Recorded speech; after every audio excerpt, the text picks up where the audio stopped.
Hi guys, Peter Finch here and welcome down to Tech Tuesday, your weekly look at everything to do with technology within golf. Might change that intro very slightly, because it's not a look at everything, it's specific subjects. And this week it's about how often you should be changing your clubs. Now we're going to go through the bag from driver down to putter, but this has been instigated by a release that Titleist have sent out about Vokey wedges. Now what they've done is they've produced a video, and I will leave the link to that in the description below if you want to look at it in a little bit more detail. But it's detailing how often you should be switching in your wedges and what happens after a certain amount of time when you're using your wedges consistently during rounds of golf. What the guys at Titleist did to actually produce this video is they took a swing robot down to their Manchester Lane test facility and they tested out 3 different wedges. They tested out a new wedge, they tested out a wedge which had been used for 75 rounds, and then they tested out a wedge which had been used for 125 rounds. And like I said, I won't go into every single aspect of this video, but basically what they found is that the wedge... I've got one of those Amazon Echo things where you say Alexa and you ask for things, and if I speak loudly in the other room, sometimes she thinks I'm speaking to her. The robots are taking over. Anyway, so what they did is they tested out these 3 wedges, but slightly annoyingly, they didn't give a lot of the details which really matter, such as what the loft of the wedges were, what the angle of attack was on the test robot they were using, the amount of dynamic loft that was being presented, the amount of spin loft, and all these different things. They weren't actually presented. It was a very basic understanding. Now, we can assume, and that's what all we have to go on really, is we can assume that they're the same lofts, and we can assume because it's a test robot, they came in at the same angle of attack and all the rest of it to produce these numbers. And the numbers that they gave in the test is that a new wedge can spin up to 2,000 RPM more than a wedge play for 125 rounds. Plus, a new wedge will launch lower than a wedge with 125 rounds of play, and a new wedge has less than half the rollout of a wedge play with 125 rounds. And this number that they kept giving, this 125 round, this works out at playing almost 2.5 times a week. For some of you guys that will be happening, for a lot of you guys it won't. We could also presume on this test that they were striking the ball out of the centre of the club and the same swing speed. You know, all these factors you would imagine have stayed the same, but we don't know because they don't give that information. But what it does do, it does open up this interesting question of how often, first of all, yes, should you change your wedges, but how often should you be changing the other clubs in your bag? And it is a question that gets raised a lot. And you do see it so much, you know, playing partners who you play with regularly and lessons who certainly come into me for coaching.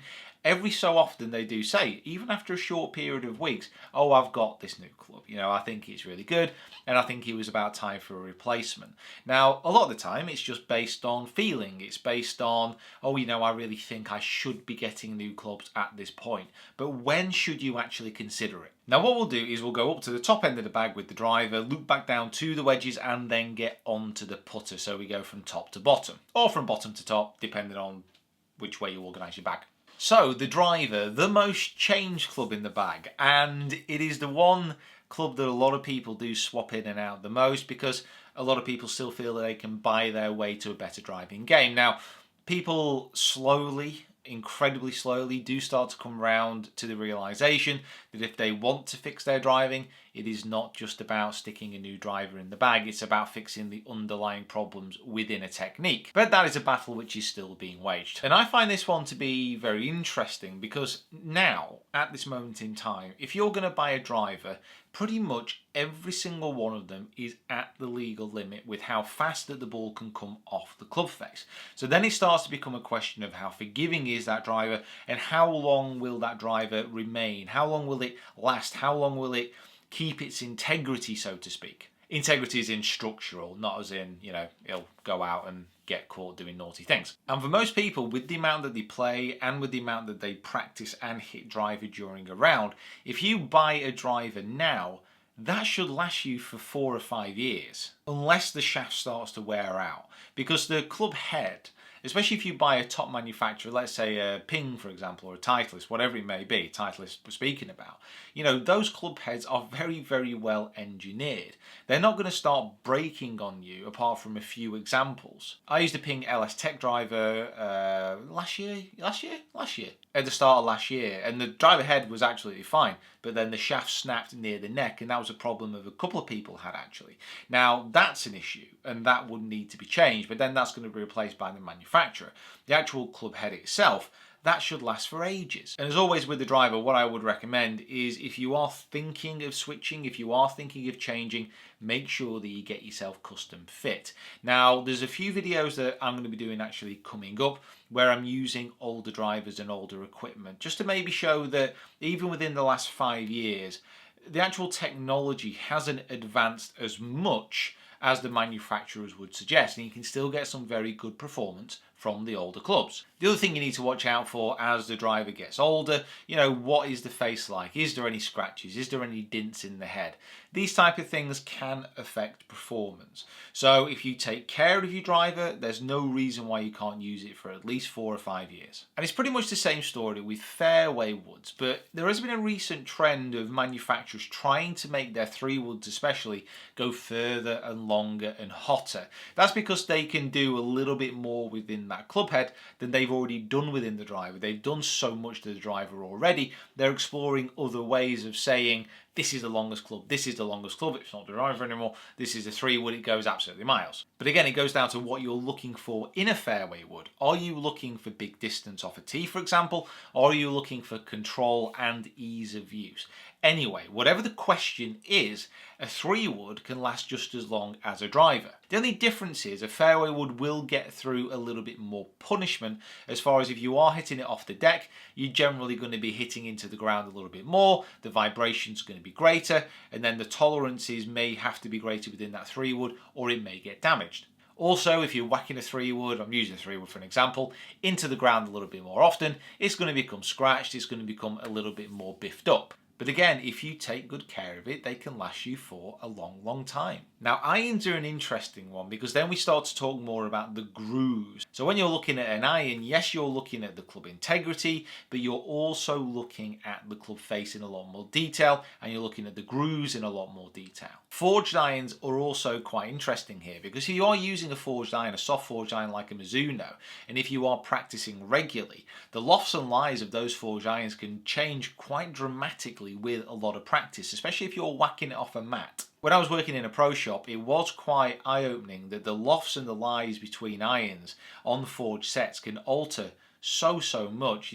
I had 7 irons which had changed into almost 9 irons, and the lie had changed by 2 to 3 degrees over the course of a period of maybe 1 to 2 years. So if you have a very soft forged set, I would get them loft and lied at least once every 1 year.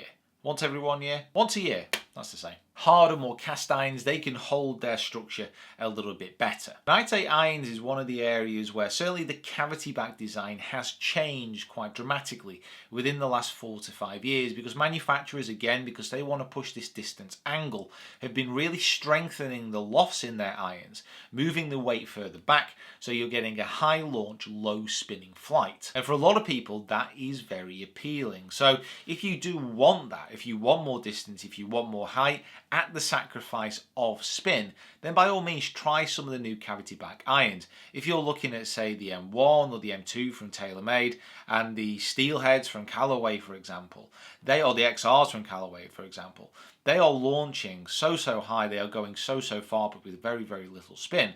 But if you want to try them out and you like that type of ball flight, then it may be time to switch those irons up. If, however, you're just looking for control over your distance, if you're a better ball striker, then as long as you take good care of your irons, you could be playing with a set from a long time ago. Iron maintenance is just all about really keeping the groove sharp, trying to make sure that the club face doesn't have any damage, and then making sure that the loft and lie stay correct. Of course, as far as control goes, the grooves are what really matters within an iron, and that's what leads us into the little bit of the wedge talk that we've just got from. But one thing which manufacturers are doing, which is pretty interesting, is between the grooves, they're almost micro grooving the club face to give a little bit more spin and to give a little bit more control. Others are actually milling the club face in a way to give the face more roughness, which will aid more spin. And then this starts to link into what Titleist were talking about with the wedges, because yes, the grooves are important, but when you start to move down to the wedges,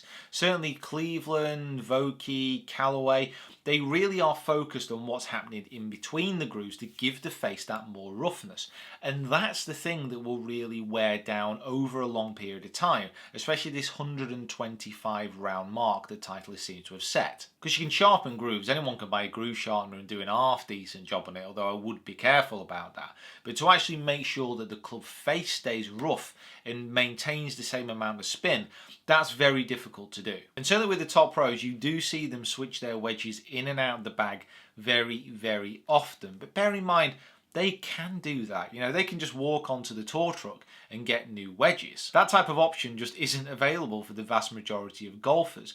And if you ask yourself honestly, how often do you actually strike a wedge consistently? How often would you get the benefits of having a super new club face? For a lot of people, it's not the case. And with wedges, not a lot of people actually get custom fit for them. It's still not seen as a normal thing to do. With the driver, it's becoming more and more relevant. It's becoming more and more common knowledge that testing your current driver against a new driver is the only way of seeing if it gives more benefit. But a lot of people still don't test their wedges. But with launch monitors like the GC2, it really does allow people to see much better what their spin numbers are with these different clubs. And certainly I, to be honest, do like getting new wedges. It's one of the very best things for me about getting new wedges is when you hit those first shots, the spin and the feel of them is better. Now maybe that's partly psychological, but I think it does have an impact. And putters. Putters are an interesting one because they are switched in and out of the bag,